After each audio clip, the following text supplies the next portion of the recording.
On va ouvrir un dossier qui est extrêmement grave, et qui ramène directement à la mission de la chute. D'ailleurs, Thomas, lorsqu'on a préparé cette émission avant, on a hésité très longtemps à se dire est-ce qu'on fait un maintenant ou est-ce qu'on fait une chute qui serait Trump et Musk contre la démocratie américaine. Et puis finalement, on a dit que c'était mieux parce que je voulais mettre en avant certaines vaguelettes, parce que je voulais qu'on termine sur un sourire, de partir sur cette édition un petit peu particulière de maintenant. Mais vous vous en souvenez, lorsque nous avons créé la chute le 20 décembre 2020, déjà, l'idée était de se dire soit on va assister à la chute de Donald Trump, ou soit on va assister à la chute de la démocratie américaine. Donald Trump est à la Maison-Blanche. On le voit, le monde entier le sait, le sent depuis maintenant un peu plus de 2 semaines. On est autant épuisé que ça faisait 4 ans qu'il était déjà là, mais ça ne fait que 2 semaines. Et donc on se dit, si Donald Trump n'a pas chuté, hein, s'il a réussi à éviter sa chute, et entre autres sa chute judiciaire, c'est que c'est la démocratie américaine qui est en train de chuter. Et vous n'avez pas idée combien j'aurais aimé me tromper. Dire non, non, finalement, Donald Trump est un candidat comme les autres. Oui, non, effectivement, il a un sourire, il s'est adouci. J'aurais aimé que ça soit le cas, mais en fait, ce n'est pas le cas. Et depuis vendredi, dans les coulisses à Washington, à deux niveaux,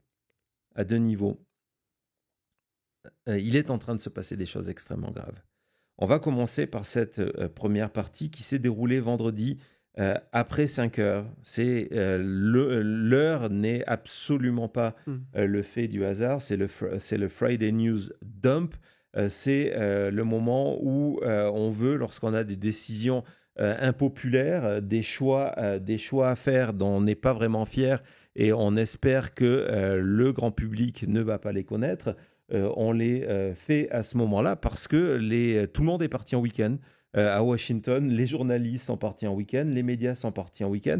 D'ailleurs, ce qui est intéressant, c'est que même les chaînes info, façon CNN, MSNBC, sont souvent en programme de rediffusion à ce moment-là, où ils diffusent des documentaires.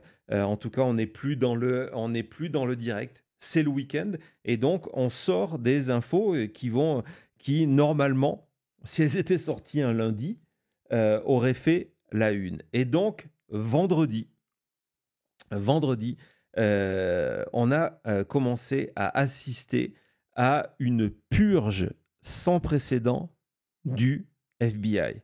Pourquoi le FBI? Parce que, vous le savez, le FBI a été le bras de la justice pour enquêter non seulement sur Donald Trump, mais aussi ce qui s'est passé sur le 6 janvier.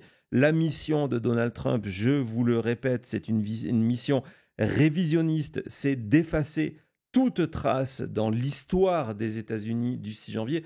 C'est pour ça que c'est important d'aller télécharger ces documents lorsqu'ils sont disponibles. Parce qu'on a vu, par exemple, ça a commencé jeudi, sur le site internet du département de la justice, la disparition des archives en ligne sur les affaires judiciaires du 6 janvier. On est en plein dans ça. Et donc, dans ce même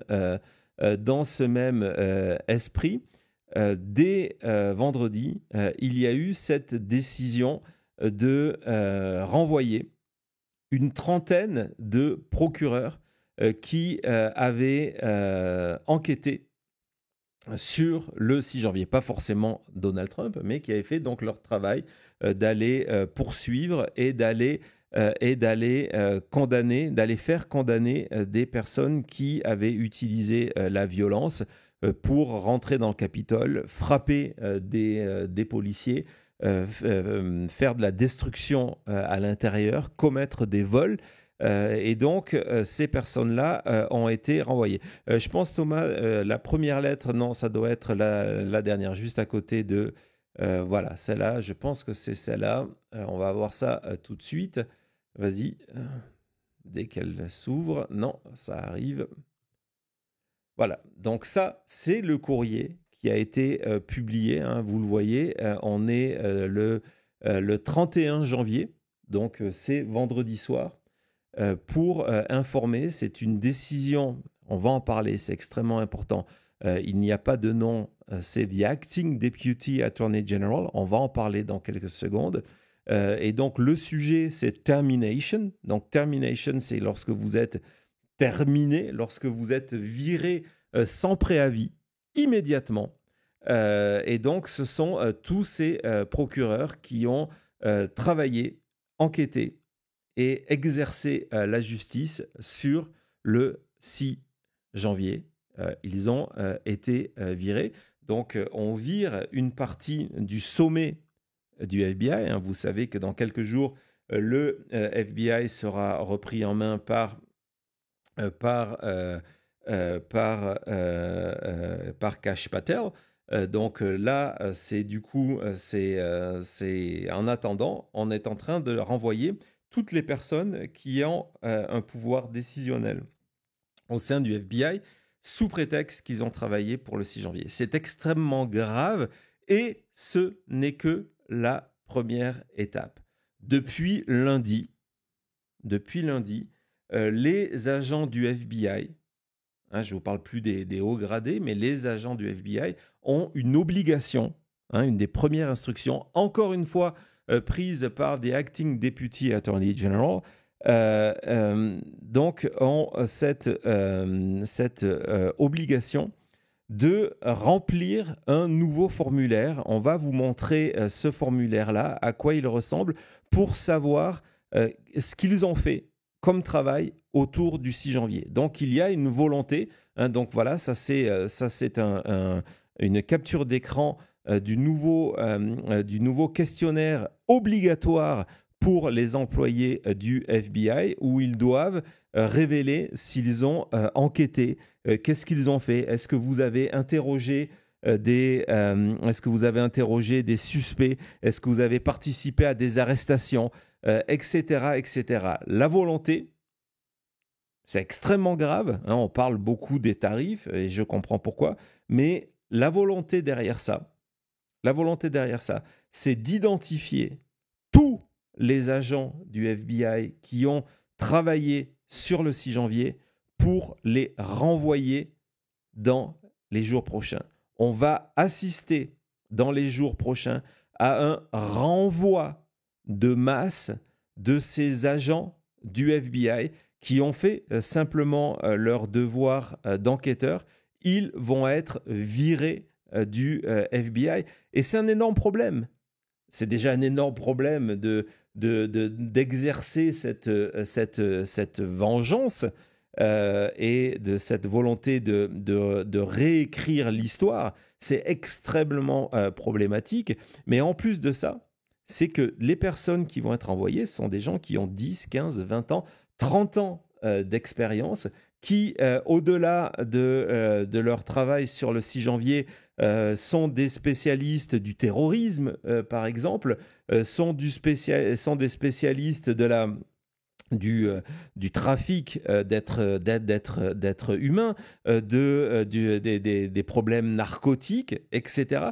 Et tous ces gens-là, avec leur réseau, avec leur savoir-faire, avec leur expérience, vont être virés par Donald Trump. Et pourquoi je dis Donald Trump? Parce que il y a quelques heures, The Guardian a publié une révélation, le fait que c'est Donald Trump lui-même qui est à l'origine de l'ordre de commencer à faire du ménage, entre autres dans l'équipe de Jack Smith. Mais comprenez bien, aujourd'hui, tandis que l'on parle des tarifs douaniers, aujourd'hui, pendant qu'on parle de ça, on est allé beaucoup plus loin. On a viré Jack Smith, il a démissionné juste avant. On a viré toutes les personnes qui ont travaillé sous l'autorité de Jack Smith, donc qui ont enquêté sur Donald Trump. On a viré au-dessous d'eux les procureurs qui ont instruit ces dossiers-là, on a viré environ 90 agents pendant le week-end au niveau de Washington.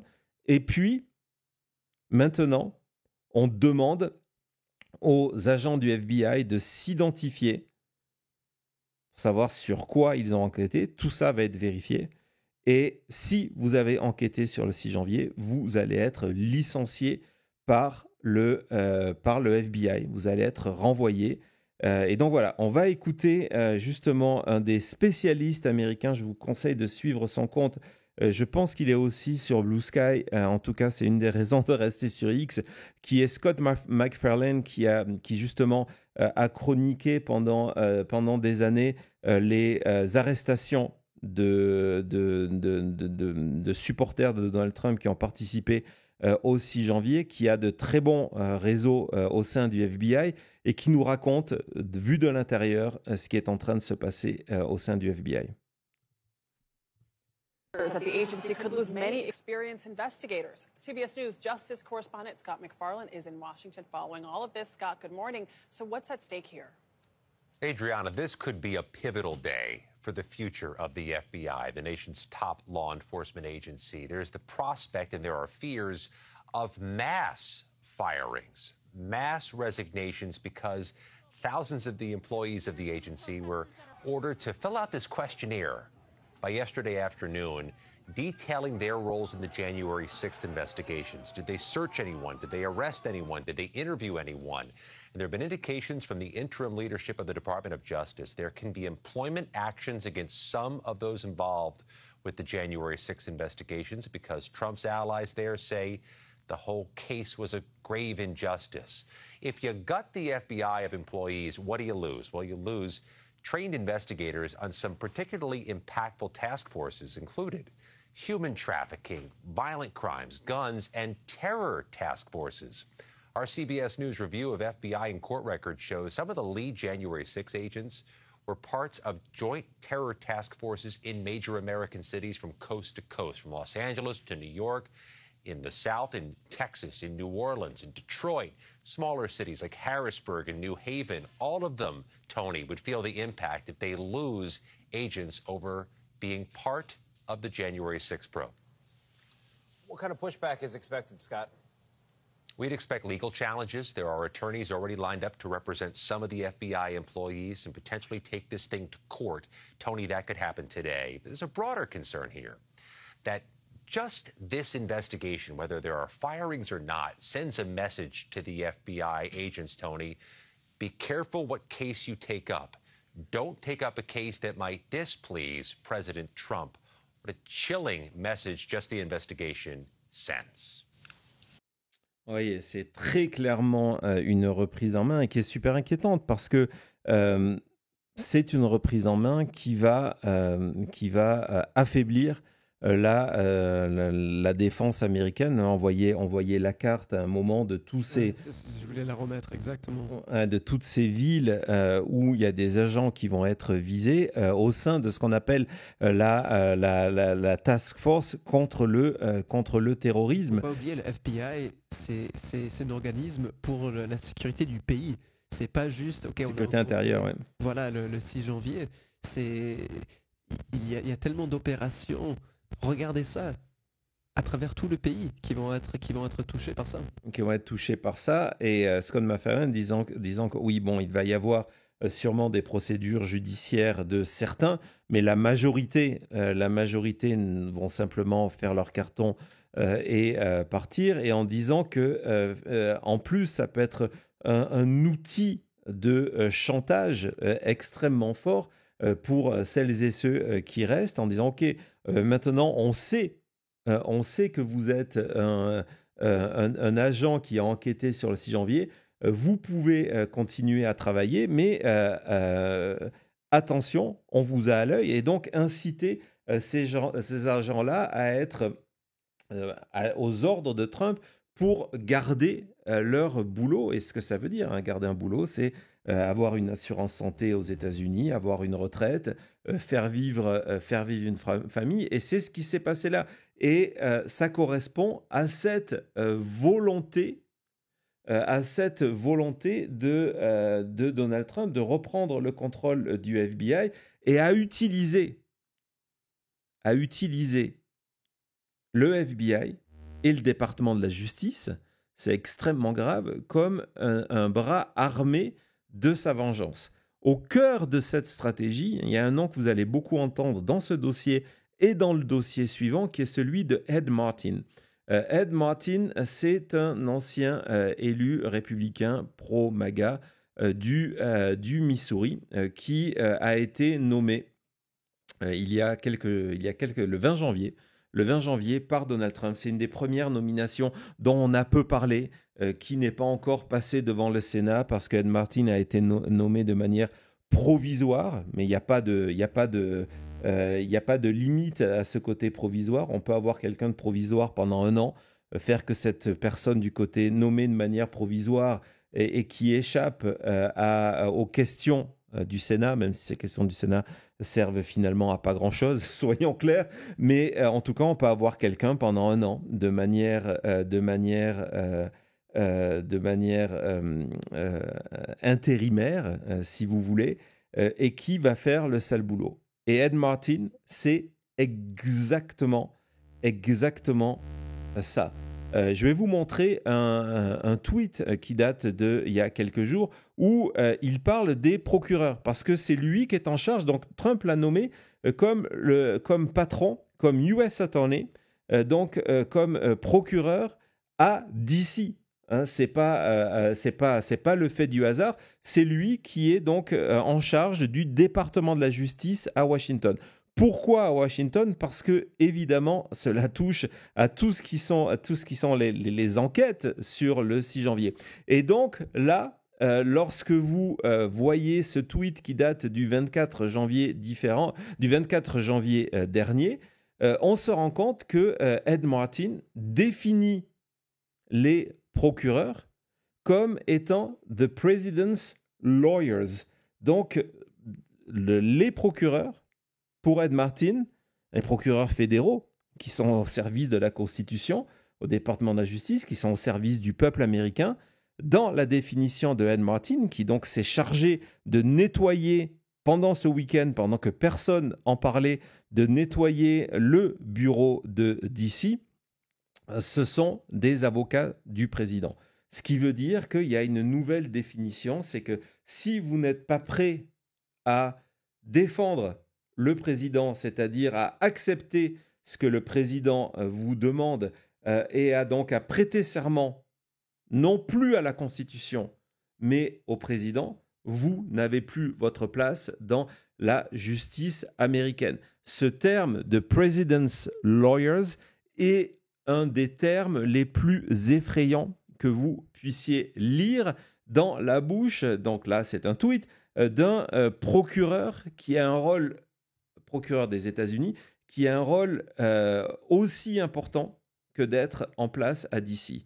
Et lorsqu'on s'intéresse à Ed Martin, comme je l'ai fait, vous allez voir, c'est encore plus fou. On se retrouve tout de suite après.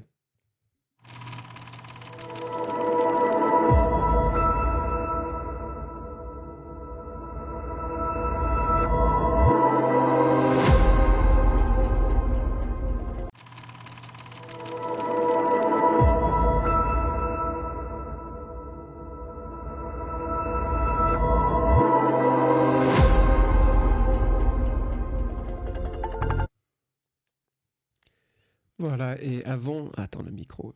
Non, ça va, ok. Avant de repartir, encore merci, il y a plusieurs personnes. Merci et bravo à Bruno qui a pris ses 4,10 € de l'euro-million et les a envoyés. Bravo. À Maintenant Média, merci pour le soutien et bravo, il y a Vegas qui t'attend. Exactement, c'est bon, l'euro-million. Merci Bruno. Et ouais, on va t'envoyer un de nos stickers, des autocollants de vaguelettes parce que t'en es une, il n'y a pas de problème. Et ben tiens, pour Fafagala aussi, c'est pas encore le cas pour ces 30 000.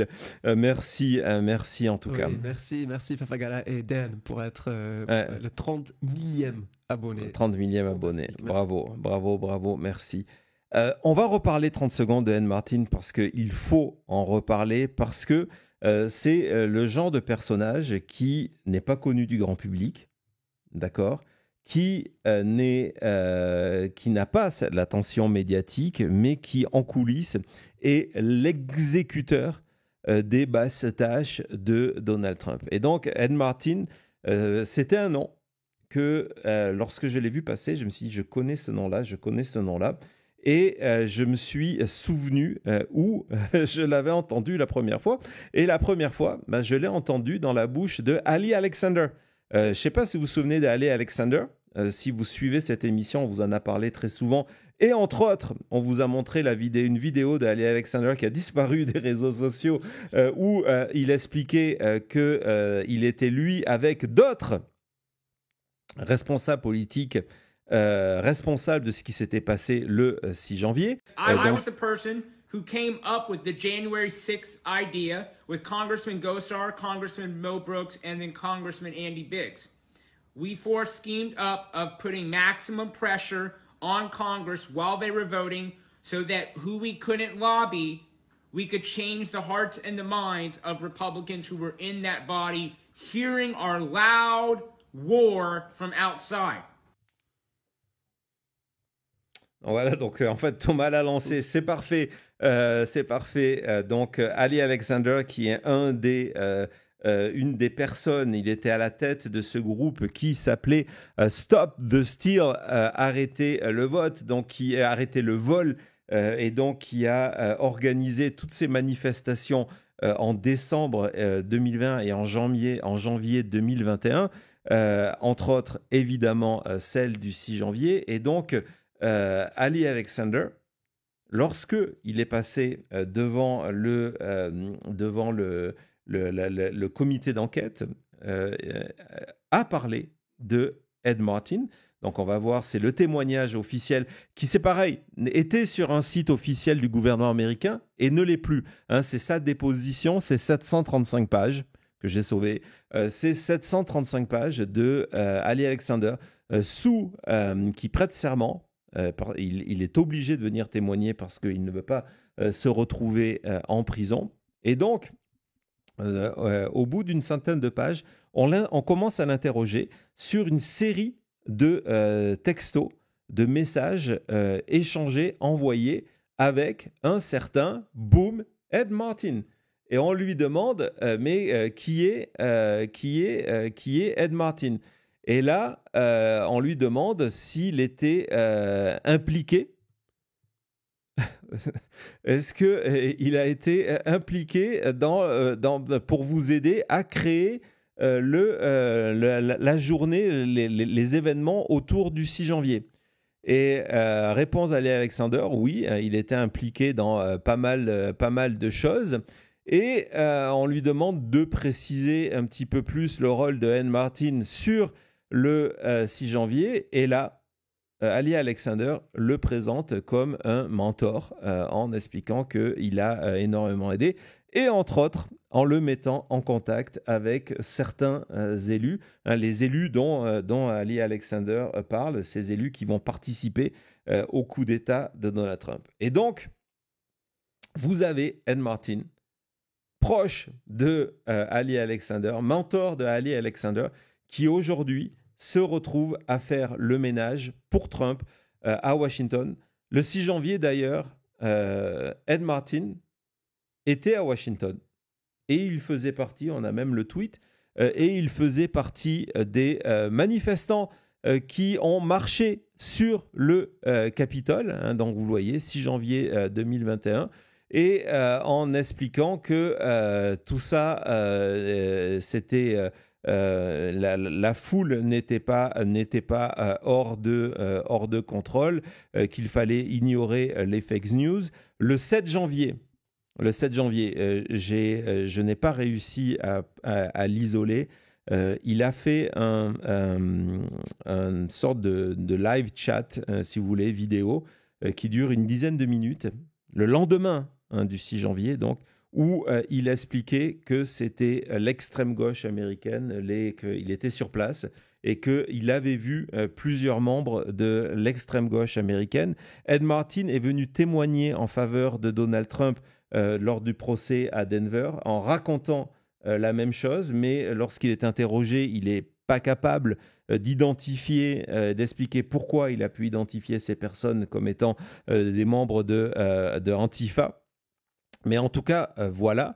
Il a aussi créé, donc on parle de ce groupe, vous voyez son adresse sur Twitter qui est Eagle Head. Et donc, Ali Alexander, excusez-moi, explique comment ce groupe Eagle a financé, Eagle Forum, a financé le mouvement Stop the Steal. Donc, Ed Martin, qui est aujourd'hui en charge des procureurs, en charge du département de la justice à Washington, a aidé à financer Stop the Steal. Et il y a un autre site Internet qui a disparu depuis quelques jours, qui est celui du Patriot Freedom Project. Et le Patriot Freedom Project, c'est ce qui a remplacé Stop the Steal. Et c'était une organisation présidée par Ed Martin pour rassembler des fonds, pour payer des avocats aux membres des milices façon Oath Keepers qui ont participé au 6 janvier. Sous la direction de qui ? Sous la direction de Ed Martin. Et donc Trump, en nommant à Washington Ed Martin, a placé quelqu'un qui a été au cœur de la préparation et au cœur de ce qui s'est passé le 6 janvier et qui, depuis, a fait tous les efforts possibles et nécessaires pour effacer cette histoire-là. Et donc, aujourd'hui, on retrouve Ed Martin impliqué dans le renvoi des procureurs et demain, le renvoi d'agents du FBI qui ont travaillé sur ce dossier-là. C'est tout sauf une surprise. Thomas, à toi. C'est ça, je sais que il fallait tout expliquer, mais voilà, il ne faut pas oublier pourquoi on parle aujourd'hui de Ed Martin. C'est fou de dire qu'en fait, les gens aujourd'hui qui sont en place de virer les enquêteurs d'un acte criminel sont les gens qui devraient être enquêtés pour cet acte criminel. Donc, on savait que ça se passait comme ça. Encore une fois, je sais que c'est un peu un autre sujet, mais ça me renvoie sur pourquoi est-ce que ces dernières semaines de la présidence Biden et de Merrick Garland en place, pourquoi il savait que ce genre de choses allait se passer. Pourquoi est-ce qu'on n'a pas fait plus, agi, oui. Donc voilà, mais oui, tu as raison, il y a eu tellement de sujets ce week-end que cette partie, que ce détail qui est super important, on l'a complètement oublié, on n'en a même pas relevé dans les plupart, je crois, des chaînes. Hein. Non, on a très peu parlé de Ed Martin et surtout, on n'a pas parlé de ce qui est arrivé ce week-end, qui se poursuit. C'est une purge du DOJ. Oui, Maître Eolas, le coup d'État du 6 janvier a finalement réussi. Ça a mis 4 ans, mais il a finalement réussi. Et notre devoir de sentinelle, votre devoir de vaguelette, c'est de vous assurer que ces histoires-là ne disparaissent pas, parce que c'est ce qui est en train de se passer. Mais le problème, c'est que lorsque... Oublions les États-Unis 30 secondes. Et la remarque que je vais vous faire, je ne suis pas la seule à la faire, on va pouvoir l'appliquer sur la dernière partie de cette visite dans le Trumpland. Si la même chose se déroulait dans un pays qui n'était pas les États-Unis, ou qui ne serait pas l'Europe, disons un pays africain, un pays d'Amérique latine, et que le nouveau président en place prenne le contrôle du département de la justice en renvoyant toute personne qui a fait la recherche de vérité et en les remplaçant par des fidèles. Associated Press a révélé il y a quelques jours que les nouveaux employés de l'administration américaine doivent répondre à des questions extrêmement précises pour prouver leur fidélité à Donald Trump, de savoir à partir de quand, quel a été par exemple le moment révélateur qui les a fait devenir des MAGA. Aujourd'hui, depuis le 20 janvier, c'est une des questions que l'on pose aux prochains agents du FBI, aux prochains membres de l'administration Trump, aux employés dans les postes décisionnaires à Washington. Si la même chose se déroulait ailleurs, le mot de dictature serait utilisé. Il n'y a aucun doute là-dessus. Donc non seulement on ne l'utilise pas aux États-Unis, mais on parle d'autre chose. Et c'est pour ça que je reviens, et ce n'est pas une théorie de la conspiration, de me dire ce que nous avons vécu ce week-end. Est-ce que c'est cette volonté de Trump de faire briller cet objet, ce shiny object, de mettre sous le nez des médias cet objet brillant dont on va parler, donc les trafics, les tarifs douaniers, les tarifs douaniers ou Panama, où là, pendant que je vous parle, il est parti encore dans 20 000 directions de créer ce qu'on appelle une colonie pénitentiaire. Je vais vous en parler plus tard. Il vient de remettre une couche sur le fait que les Palestiniens doivent évacuer Gaza et qu'il faut en faire un resort touristique. Donc il y a tout ça qui vont faire la une demain. Et pendant ce temps, on ne parle pas de ce que je vous ai raconté, et donc qui est cette reprise en main du département de la justice. Et ça, c'est que le premier niveau d'un glissement vers un nouveau régime, un régime de dictature présidentielle.